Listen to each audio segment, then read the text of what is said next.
എല്ലാവർക്കും നമസ്കാരം. സുപ്രഭാതം. മധ്യവേനൽ അവധി കഴിഞ്ഞു. ഈ വർഷം വെറും വേനലല്ല, തീ പറക്കുന്ന വെയിൽ. കുടിവെള്ളത്തിന് കടുത്ത ദൗർലഭ്യം. അതും കടന്നുപോയി. ഇടവപ്പാതിക്ക് തുടക്കമായി. പതിവ് പോലെ ജൂൺ മാസത്തിലെ ആദ്യത്തെ പ്രവൃത്തി ദിവസമായ ഇന്ന് വിദ്യാലയങ്ങൾ തുറക്കുന്നു. കേരളത്തിൽ 2,44,646 ബാലികാബാലന്മാരെ 1-ാം ക്ലാസ്സിലേക്ക് പ്രവേശനോത്സവത്തോടെ സ്വാഗതം ചെയ്യുന്നു.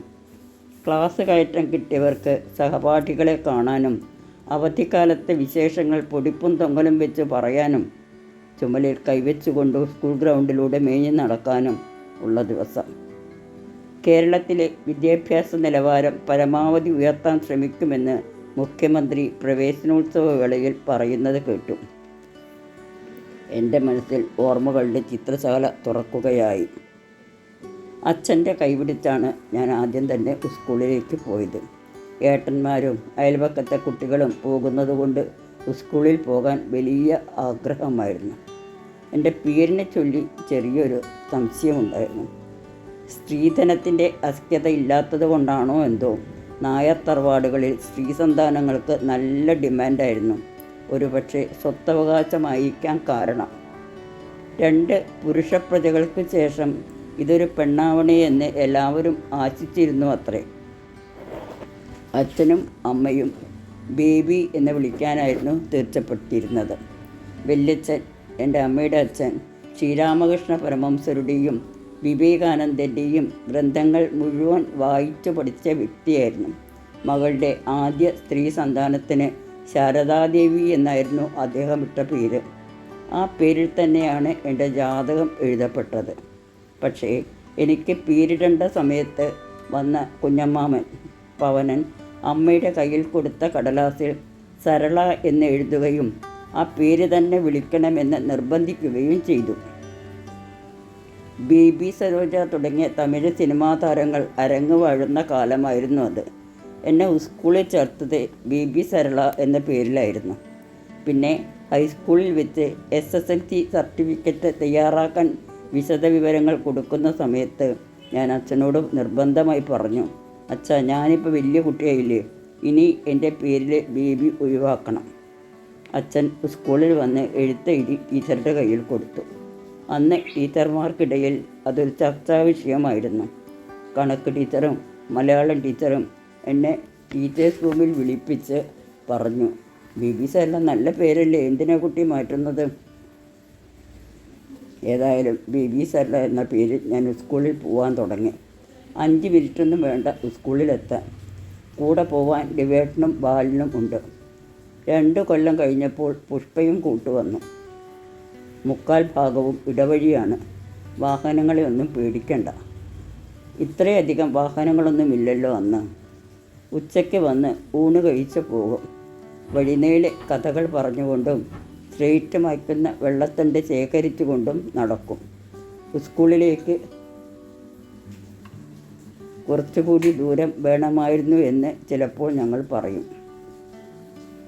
ഞങ്ങളുടെ വീട്ടിൽ നിന്ന് സ്കൂളിലേക്ക് പോകുമ്പോൾ ദേവായനം എഴുതിയ ചിത്രകാരനായ MV ദേവനും സാഹിത്യകാരൻ KA കൊടുങ്ങല്ലൂരും കൂടെ താമസിച്ചിരുന്ന വീടാണ് ആദ്യം. ആ വീടിൻ്റെ മുമ്പിലെത്തുമ്പോൾ ചിലപ്പോഴൊക്കെ അവിടെ ശവവണ്ടി ഉണ്ടാവും. അവിടെ നിന്നും മുമ്പോട്ട് പോയാൽ കുണ്ടൻ ഇടവഴിയാണ്. അതിലെ വണ്ടിയൊന്നും പോവില്ല. ശവവണ്ടിയുടെ അടുത്തെത്തിയാൽ ഞാൻ അതിൻ്റെ മേലുള്ള ലിഖിതങ്ങൾ വായിക്കാൻ തുടങ്ങും. ഒരു ജാതി, ഒരു മതം, ഒരു ദൈവം മനുഷ്യന്. മതമേതായാലും മനുഷ്യൻ നന്നായാൽ മതി. പലതവണ വായിച്ചതാണെങ്കിലും ശവവണ്ടി കാണുമ്പോൾ എപ്പോഴായാലും ഞാനത് വായിക്കും. ശ്രീനാരായണ ഗുരുദേവൻ്റെ വചനങ്ങളാണ് അത് എന്ന് അച്ഛൻ പറഞ്ഞു തന്നു. ഇപ്പോൾ ഞാൻ ചിന്തിക്കുന്നത്, നിനക്ക് നിൻ്റെ മതം, എനിക്ക് എൻ്റെ മതം എന്ന് ഉറപ്പിച്ച് മനുഷ്യൻ ഏതെങ്കിലും കാലത്ത് സ്പർദ്ധയില്ലാതെ സോദരത്വേന ഈ ഭൂമിയിൽ വാഴുമോ എന്നാണ്. ശവവണ്ടിയോടുള്ള പേടി കൊണ്ടാണോ അല്ല വെറുതെ എന്നെ പേടിപ്പിക്കാൻ വേണ്ടിയിട്ടാണോ എന്നറിയില്ല. ബാലൻ പറയാൻ തുടങ്ങും, നമ്മൾ കുട്ടികൾ ശവവണ്ടിയുടെ മുമ്പിലോ പിമ്പിലോ പോകാൻ പാടില്ല, അത് ദോഷമാണ്. പിന്നെ ഒരൊറ്റ ഒറ്റ ഓട്ടമാണ്, ശരം വിട്ട പോലെ. സ്കൂളിലെത്തിയാലേ നിൽക്കൂ. കുട്ടികളെ തല്ലിയും പഠിപ്പിക്കുമായിരുന്ന ആ കാലത്ത് എനിക്ക് സ്കൂളിൽ നിന്ന് ഒരു തല്ലുപോലും കിട്ടിയിട്ടില്ല. 3-ാം ക്ലാസ് തുടങ്ങി മണിപ്രവാളം ഒരു സർഗം നിർബന്ധമായി കാണാതെ പഠിക്കണം.